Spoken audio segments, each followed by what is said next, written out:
Good morning, children. This is Seema Prabhakaran. We'll begin a new lesson in history today, the Mughal Empire. The word Mughal means Mongol in Persian. The term refers to the origins of the Mughals. They were descendants of Genghis Khan, who ruled over Mongol tribes, China, and Central Asia, and Timur, the ruler of Iran, Iraq, and Turkey.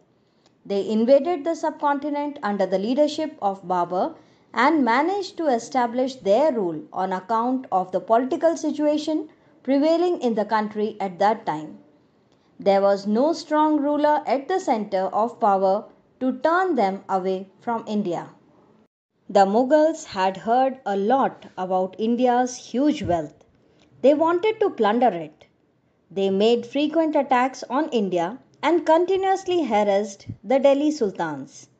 Finally, in 1526 AD, they succeeded when Babur defeated Ibrahim Lodi at Panipat and laid the foundation of the Mughal Empire in India.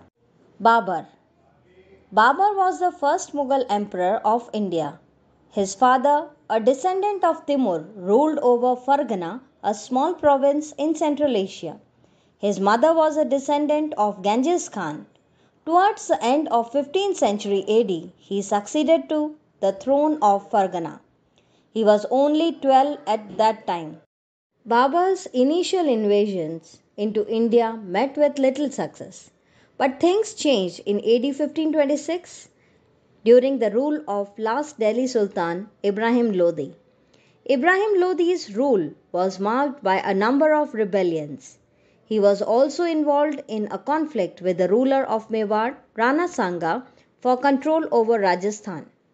Besides, Ibrahim Lodi was quite unpopular with his nobles, who began to plot against him.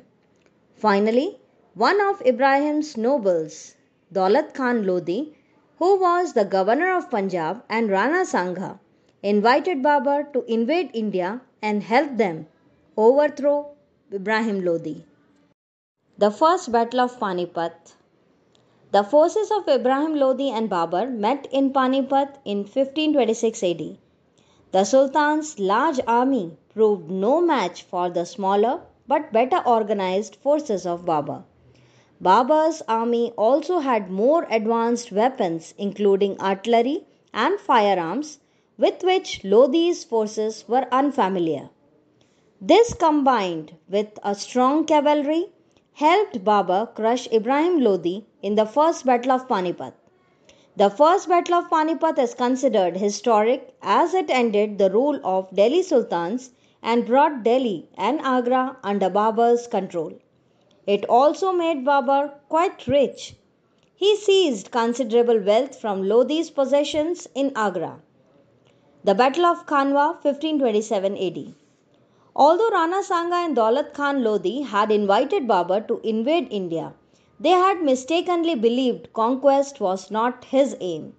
They had hoped Babur would return to Kabul after defeating the last of the Lodis.